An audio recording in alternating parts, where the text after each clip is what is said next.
You say you don't trust people because they're unpredictable, but what if the real reason is that trusting someone would expose something about you that you spent years trying to hide? People with deep trust issues often believe they're protecting themselves from betrayal. That's the surface explanation. It sounds rational, even wise. But beneath that explanation sits a quieter psychological system that rarely gets examined, because if it did, the story about not trusting others would start to look very different. And there's a question most people with trust issues never ask themselves. If you truly don't trust anyone, why do the same patterns keep repeating in your relationships? Not just once, not just twice, over and over again. There's a reason this keeps happening, and it's not what you think. At the behavioral level, distrust looks simple. Someone cancels plans and you assume they don't care. A partner hesitates and you interpret it as manipulation. A friend forgets something important and suddenly the entire relationship feels unreliable. Your brain begins collecting evidence, little confirmations that people cannot be trusted. But this reaction is not just personality, it's nervous system conditioning. When someone experiences repeated emotional instability early in life, inconsistent affection, unpredictable caregivers, betrayal during formative relationships, the brain's threat perception circuitry becomes hyper-calibrated. The nervous system learns a simple rule: emotional closeness equals risk. Psychologists often refer to this through the lens of attachment theory, first developed by John Bowlby. His research showed that early relational experiences shape how the brain predicts safety in future relationships. If those early experiences involved instability, the brain doesn't just remember the pain, it prepares for it. Your nervous system begins scanning constantly, not for connection, for threat. What looks like being cautious with people is often an unconscious survival algorithm running in the background. Imagine your mind as a security system that was programmed after a break-in. Every movement becomes suspicious. Every sound triggers an alarm, even when the house is safe. This is how distrust begins shaping identity, because after enough time, you stop seeing it as a reaction. You start seeing it as who you are. I'm just someone who doesn't trust people. But that identity contains a hidden reinforcement loop. The more you distrust others, the more your brain filters interactions through threat detection. Small mistakes feel like betrayals, neutral behaviors feel like rejection, and every perceived violation strengthens the belief that people cannot be trusted. This is called confirmation bias operating inside an avoidance reinforcement loop. Your brain isn't searching for truth, it's searching for consistency with the story it already believes. And slowly, something subtle begins to happen. You start withdrawing before people can fail you. Distance feels safer than disappointment, but distance also prevents the one thing that could disprove your belief: reliable connection. This creates a paradox that people with deep trust issues rarely see clearly. The more you protect yourself from betrayal, the more you guarantee emotional isolation. This is where the pattern starts shaping your life. Friendships stay surface level. Romantic relationships feel unstable. Even when someone tries to get close, a subtle defensive wall appears. Not dramatically, not consciously, just enough hesitation, suspicion, or emotional distance to prevent true vulnerability. From the outside, it looks like independence. From the inside, it's nervous system avoidance. But here's where the psychology becomes uncomfortable, because distrust isn't always about other people. Sometimes it's about protecting an internal belief that formed long ago.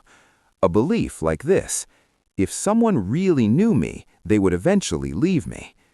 This belief rarely appears consciously. Instead, it hides inside what psychologists call identity preservation bias. The brain protects the identity it already understands, even when that identity causes suffering.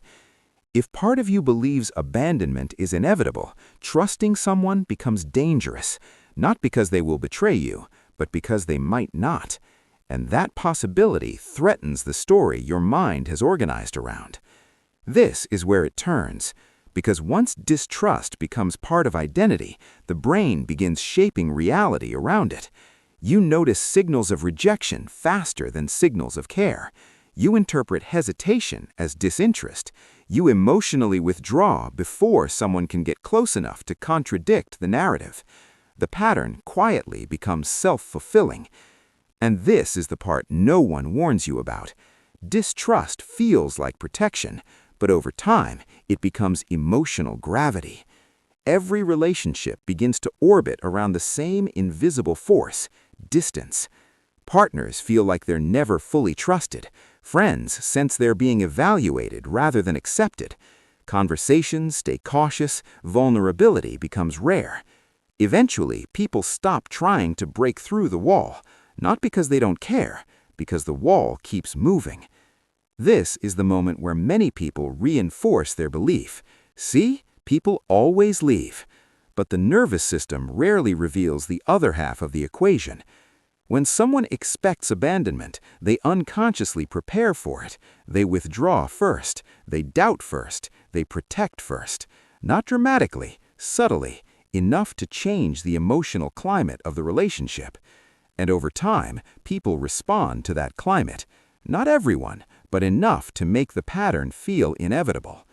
This is where it becomes self-sabotage, because the original goal was safety, but the long-term outcome becomes loneliness. Research from psychologist Julian Rotter, who studied interpersonal trust, found that individuals with chronically low trust levels experience significantly higher relational instability, not because others are objectively less trustworthy, but because distrust changes how relationships are formed, maintained, and interpreted. Trust, in other words, isn't just about the other person, it's a relational environment. And when that environment is filled with suspicion, even healthy connections struggle to grow. But the deeper psychological mechanism still hasn't been exposed, and this is the part most people resist hearing. Extreme distrust is rarely about fear of betrayal. It's about fear of emotional exposure. Trust requires revealing needs, hopes, and insecurities, the parts of yourself that could be rejected. For someone whose nervous system learned early that rejection equals pain, avoiding that exposure feels like survival. So distrust becomes armor, not against other people, against vulnerability. But armor has a cost. It protects the wound, and it prevents healing. Because every meaningful relationship requires something the distrustful mind tries to avoid: uncertainty. No amount of analysis can eliminate that. No amount of caution can control another person's behavior. And the longer someone lives inside constant emotional defense, the smaller their relational world becomes. This is the predictive line most people don't want to confront. If the pattern continues unchanged, the future doesn't become safer, it becomes quieter. Fewer risks, fewer disappointments, but also fewer deep connections. Loneliness rarely arrives suddenly. It accumulates through years of protective distance. But here's the part that closes the question we opened earlier.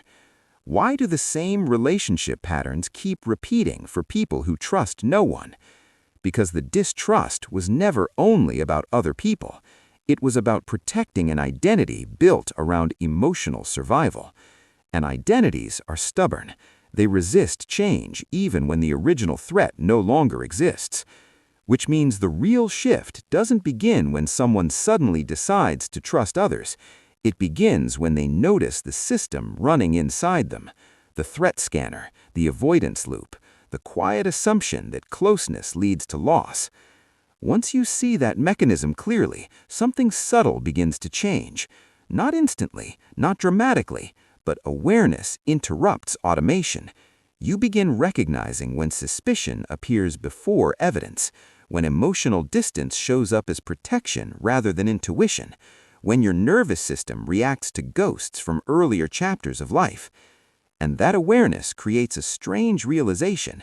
Distrust once kept you safe, but it may now be keeping you alone. That realization isn't comfortable, but it's clarifying. Because trust was never about blindly believing people are harmless.